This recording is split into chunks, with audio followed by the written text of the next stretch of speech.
So this is part A of our experiments. This is the voltage controlled current source.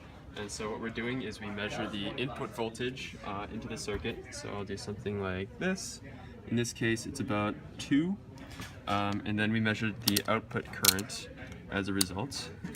So in this case, that is about 13-ish milliamps, which is what we would expect.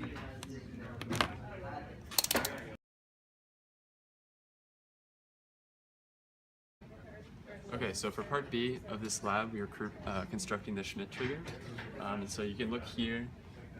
We have a non-inverting amplifier here to get our 0 to 10 volts peak-to-peak input signal to our other op-amp over here, which is our Schmidt trigger. And so what's happening, you can see over here, our input is in blue, our output is in yellow. So our input is a triangle wave, our output is a square wave.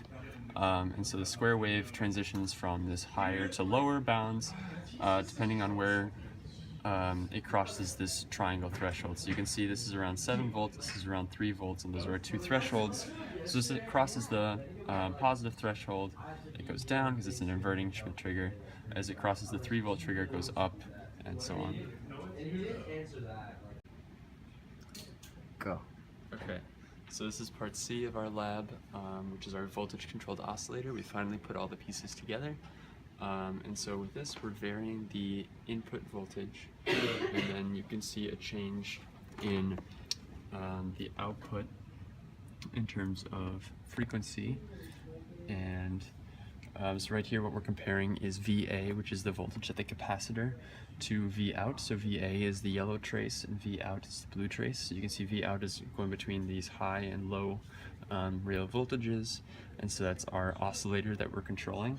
And like I said before, we can control that frequency by changing what our V in is. In this case, our V in was 8 volts. And yeah. Should you measure it or something? Sure. Alright, so changing the value of the potentiometer makes it a different thing. yeah. I don't know really how to film